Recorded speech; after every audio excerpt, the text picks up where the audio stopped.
성공 시작, 실패 끝, 행복 시작, 불행 끝. 자, 오늘부터 이제 본격적으로 여러분들 득점 과정으로 진입해 들어가도록 하자고요.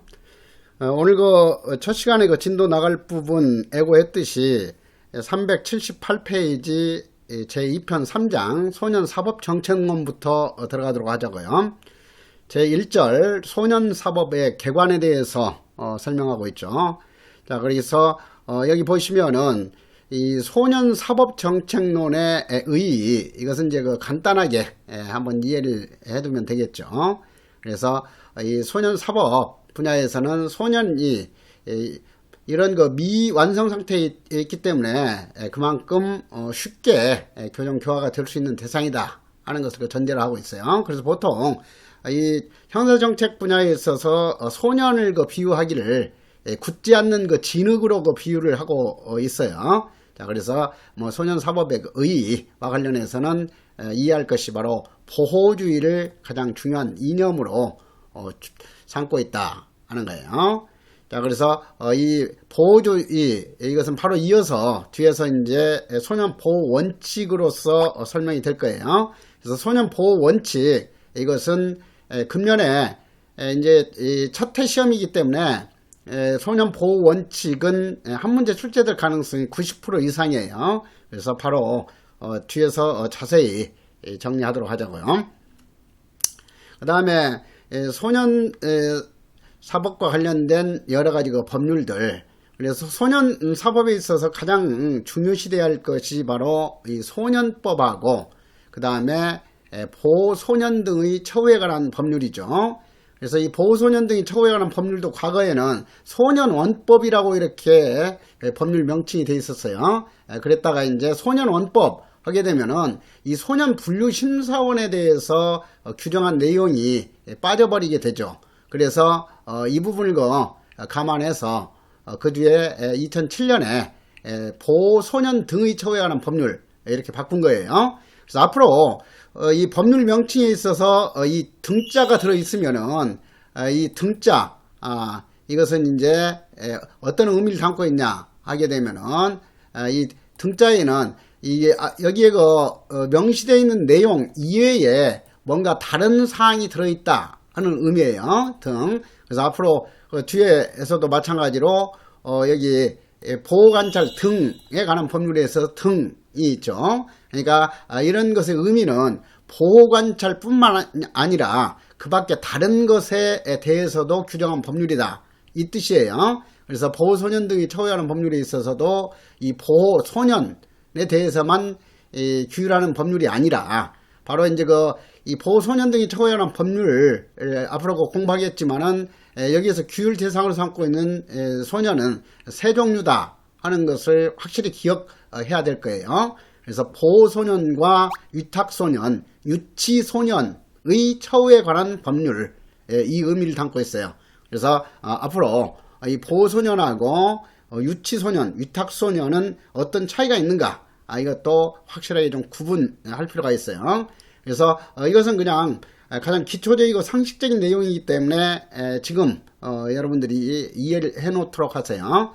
이 보호소년 하게 되면 이제 이 법원 소년부에서 보호처분이 결정이 돼가지고 소년원에 송치된 소년을 말하는 거예요. 그러니까 다른 말로 말하면 소년원에 수용돼 있는 그런 소년을 보호소년이라고 하는 것이다 하는 거죠.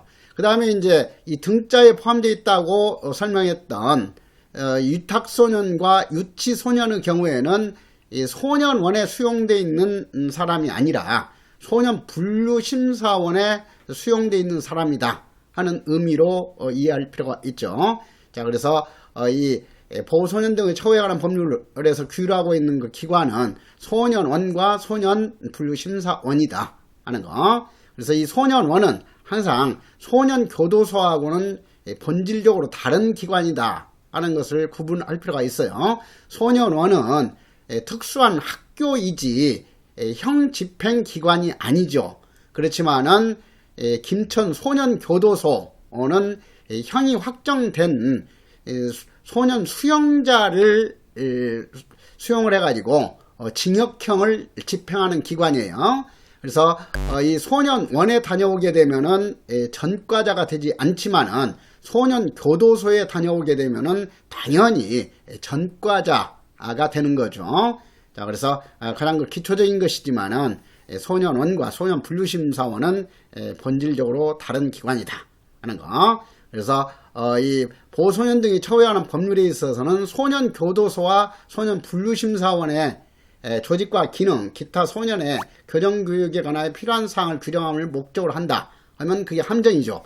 앞으로 시험 준비할 때는 항상 어떤 이 법률 규정이라든가 이론 내용 가지고 어떻게 출제자가 함정 패턴을 유도할 것인가, 이런 관점에서 여러분들이 계속 공부를 해나갈 필요가 있어요. 그래서 이 소년원 아니지 소년교도소는 아니다.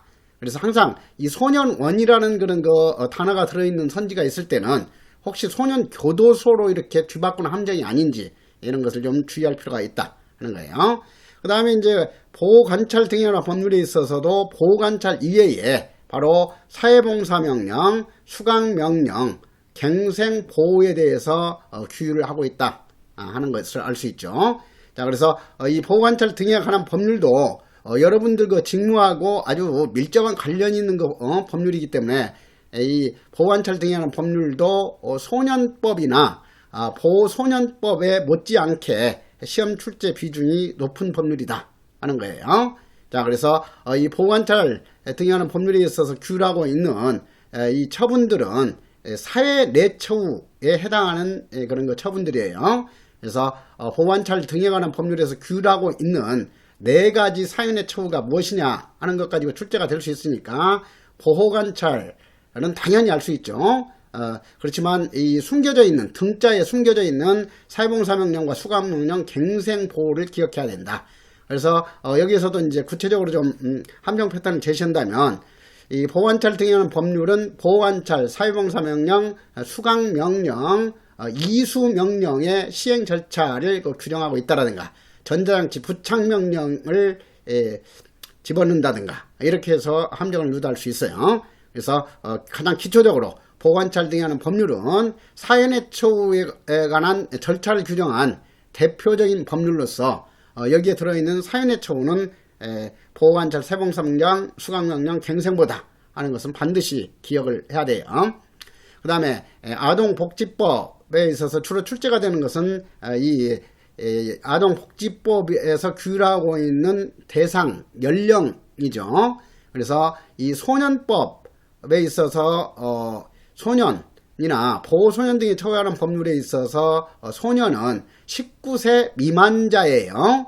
그렇지만은 아동복지법에서 규율 대상으로 하고 있는 아동이라 하면 19세 미만자가 아니라 18세 미만자다 하는 것을 기억을 해야죠.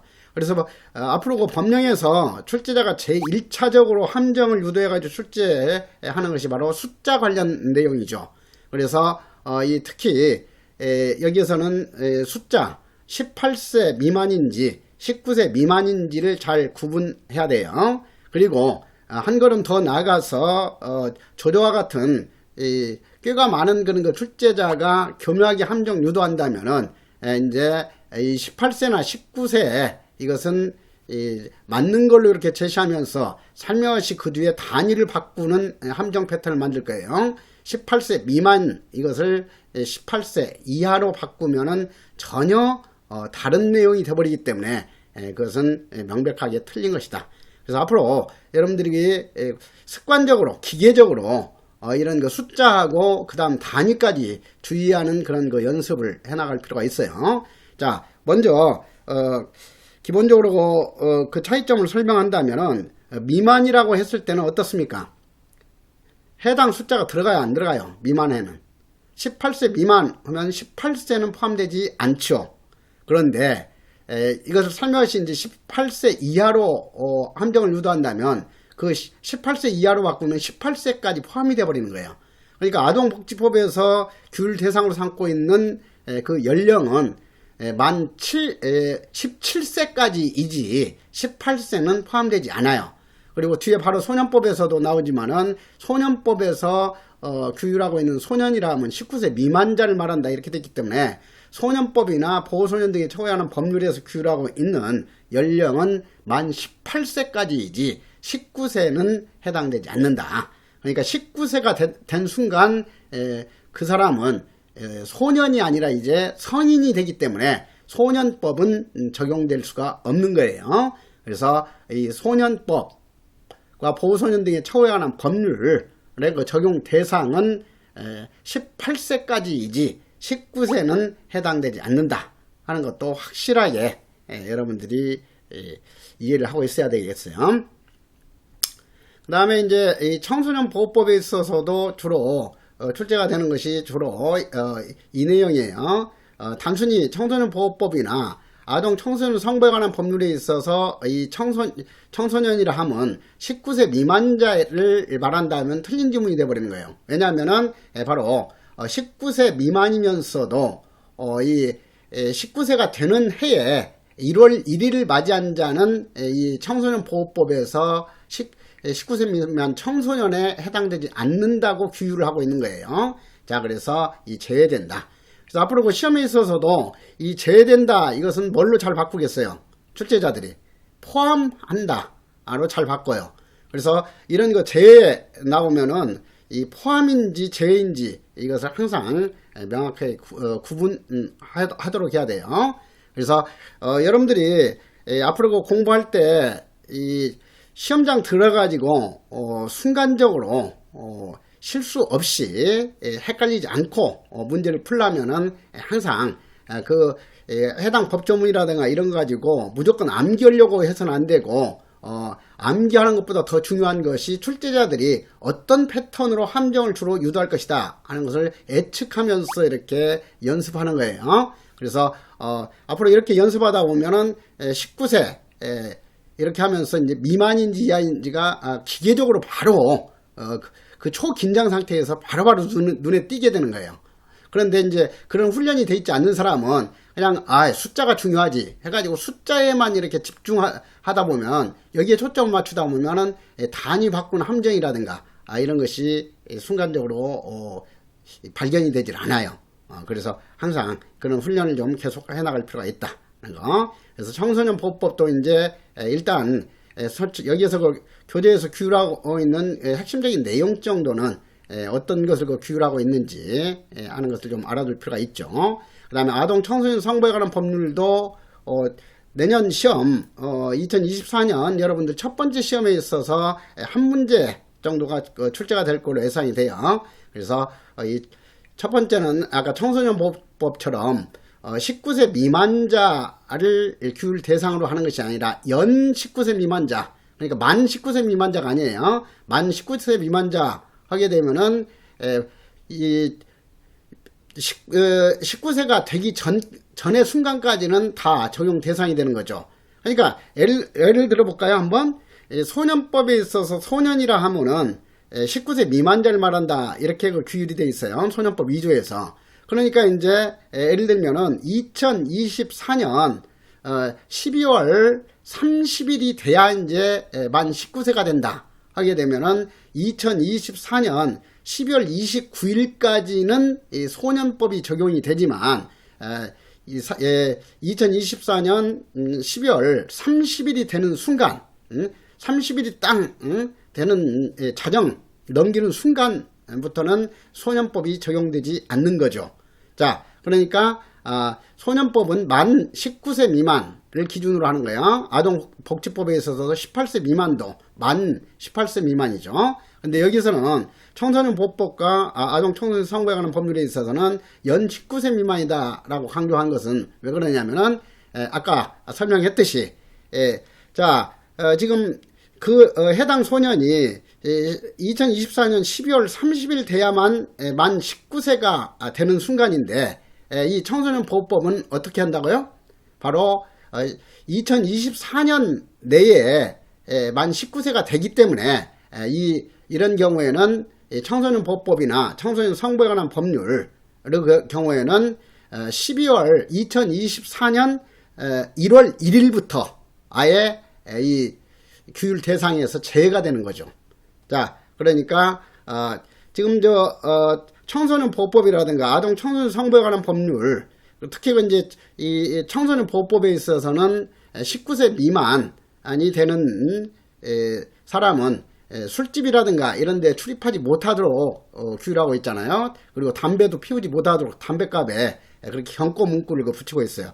이게 청소년 보호법인데, 그런데 이제 2024년 12월 30일이 돼야 이제 만 19세가 된다 하더라도 그 사람은 2024년 1월 1일부터는 술집에 간다 하더라도 단속 대상이 되지 않는다 하는 거예요. 2024년 1월 1일부터는 담배도 일반 성인처럼 똑같이 피울 수 있다 하는 거죠.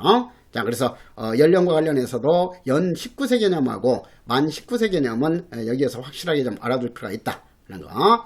그리고 이제 이 청소년 보호법도 아동 청소년 성보에 관한 법률도 바로 이 조문수가 상당히 많지만은 앞으로 시험에 출제될 그 조문은 10개 미만의 조문일 뿐이에요. 그렇기 때문에 이런 것들은 여러분들이 혼자서 그냥 그 조문 전체를 그냥 암기하려고 애쓰려고 할 필요 없고, 시험에 출제될 수 있는 그 조문만 선별해서 내가 어떤 형식으로 앞으로 출제가 될 것이다 하는 것을 설명할 거예요. 자, 그래서 예를 들면은 이 아동 청소년 성보에 관한 법률, 매스컴에서는 보통 아청법이라고 줄여서 부르는데, 공식적인 약칭은 이 청소년 성보호 법률이에요.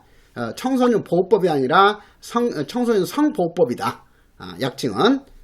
그래서 청소년 보호법하고 청소년 성보호법은 다른 법률이에요. 그래서 아동 청소년 성보호에 관한 법률을 청소년 성보호법이라고 줄여서 부른다 하는 것을 좀 알아둘 필요가 있죠. 아청법은 그냥 일반적으로 매스컴 등에서 사용하는 그 약칭이지 공식적인 약칭이 아니에요. 그래서 여러분들이 시험과 관련해서 공부하기 때문에 항상 공식적인 명칭으로 기억을 해야 된다는 거. 자, 그래서 이 청소년 성보호, 아동 청소년 성보에 관한 법률, 즉 청소년 성보호법에서 규정하고 있는 세 가지 대표적인 그런 거 보완 처분에는 뭐가 있느냐 하게 되면은 바로 신상 공개 제도가 있어요. 그 다음에 우편물로 이 성폭력 범죄자의 이 사진이라든가 그 신상 정보를 이렇게 발송해주는 것이 신상 고지 명령 제도라고 또 규정이 되어 있을 거예요.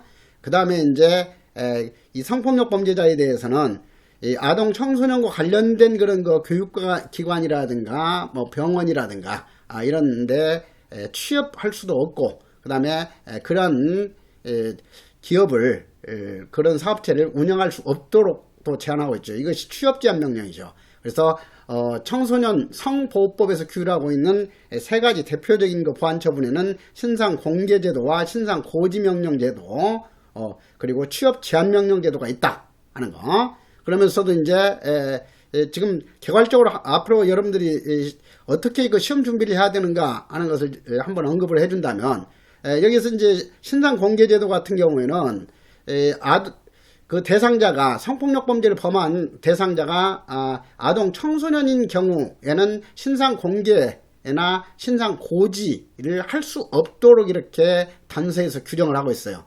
그런데 취업 제한 명령에 대해서는 여기 보시면은 이 취업 제한 명령은 이 피고인이 아동 청소년인 경우에는 할 수 없다는 단서 규정이 적용되지 않아요. 그래서 이런 것 가지고 이제 취업 제한 명령 그 경우에 이제 이 피고인이 아동 청소년인 경우에는 취업 제한 명령을 할 수 없다. 이런 식으로 함정을 유도하겠죠. 그래서 그런데 잘 속아 넘어갈 수 있어요. 그러니까 항상 여러분들은 어떤 데서 순간적으로 이렇게 이 매력적인 오답 지문으로 빠져들 수가 있을 것인지 이런 것을 항상 주의하면서 이렇게 상호 비교하고 헷갈릴 수 없도록 이렇게 미리서 연습을 계속 해나가야 돼요. 여러분들 이제 뭐 앞으로 모의고사라든가 이런 거 보면서 경험하겠지만은 한번 틀린 내용은 계속해서 틀리게 돼 있어요. 그러니까 이 자기도 모르는 사이에 그런 내용에 대해서는 어떤 그 취약점을 지니고 있다 하는 거예요. 이런 것은 뭐 거창하게 프로이트의 어떤 그 정신 분석학 이론까지 동원하지 않는다 하더라도 여러분들이 현실적으로 경험해서 많이 체험할 거예요. 그렇기 때문에 앞으로 여러분들이 공부할 때는 한 번 그 틀린 내용이 있으면 틀린 내용 같은 경우는 반드시 체크를 해가지고 오답 노트를 만든다든가 이렇게 해서 틀린 내용을 항상 제1차적으로 핵심적으로 이렇게 정리를 해놓도록 해야 돼요. 그래서 그러한 것이 한 번 그 틀렸던 것이 다음에는 또다시 틀리지 않도록만 한다면 여러분들은 안전하게 이 합격이 이루어질 수 있는 거예요. 그런데 한번 틀렸던 것을 계속해서 반복해서 틀리고 한다 하게 되면은 그것은 시험 합격 자격이 없다 이렇게 판단을 하셔도 될 거예요. 그 다음에 이제 가정폭력범죄 방지 피해자 보호 등에 관한 법률, 이건 이제 가정폭력에 관한 특별법이 두 가지 종류가 있어요. 가정폭력범죄의 처벌에 관한 특례법이라는 법률이 있고, 이 법률처럼 가정폭력 방지 및 피해자 보호 등에 관한 법률이 있죠. 그래서 가정폭력범죄의 처벌에 관한 특례법은 가정폭력 범죄를 범한 사람에 대해서 형사처벌하기 위한 형사처분과 보호처분을 하기 위한 특별법이죠. 그런데 그것은 형사법이에요. 그래서 그렇지만 복지법은 아니죠. 근데 여기 피해자 보호 등에 관한 법률, 이것은 이제 가정폭력의 피해자가 주로 이제 여성 아니면은 이 어린이들이잖아요. 그래서 이 소년들이 주로 그 피해자가 되기 때문에 이 가정폭력 방지 피해자 보호 등에 관한 법률도 이 소년 보호와 관련된 그런 법률로 볼 수 있다. 그리고 여기서도 역시 아동이라는 것은 18세 미만자를 말하는 것이지 19세 미만자를 말하는 게 아니다. 그리고 이제 뭐 19세 미만자 이거 같은 경우도 불과 이제 10여 년 전까지만 하더라도 소년법에 있어서 소년이라 하면 20세 미만자를 말한다 이렇게 돼 있었어요.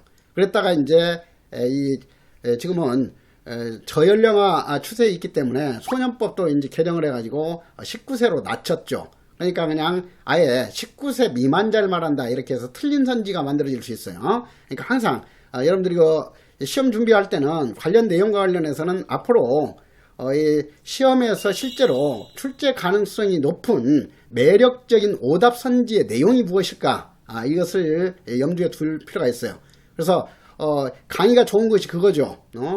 단순히 그냥 뭐 교재 읽어가면서 이렇게 머리글자 암기법이나 제시해주는 그런 거 강의가 아니라 이렇게 체계적으로 종합적인 거 강의를 듣는다면은 여러분들이 그냥 일일이 암기하지 않는다 하더라도 이 관련 내용들 이렇게 공부하면서 이 부분에서는 주로 어떤 내용이 출제될 것인가 이런 것이 그 파악이 될 수가 있는 것이죠. 그렇게 하는 것이 가장 효율적인 것이지 그냥 무조건 뭐 이 페이지에 있는 내용을 암기하려고 한다든가 그냥 눈에 많이 바르려고 이렇게 노력한다든가 하는 것은 아무런 가치가 없다 하는 거예요. 그래서 이런 것은 앞으로 이런 것을 이제 잘 정리해 놓은 것이 바로 뒤에 OX 핵심 정리 내용이에요. 그래서 OX 핵심 정리는 내가 강의에서 다루지 않아요. 그러니까 여러분들은 그때그때 이제 이런 거 기본 강의를 들은 뒤에 그 범주 내에서 이제 그 정리되어 있는 그 OX 핵심 정리, 이것은 그때그때 강의 듣고 나서 최소한 3회독 이상 하면서 확실하게 내 지식을 만들어야 되고, 그 다음에 거기에서 이제 선별해가지고 제시한 OX 선지들, 이런 것들은 이제 실제 시험에서도 그대로 출제될 수 있는 그런 그 선지들이에요. 그래서 그 선지를 통해서 계속 핵심적으로 직접적으로 출제될 수 있는 사항들, 그리고 방금 말했듯이 그런 거 함정에 빠질 수 있는 그런 거 교묘한 내용들, 이런 것들을 좀 주의하는 훈련을 계속 해나갈 필요가 있다 하는 거죠.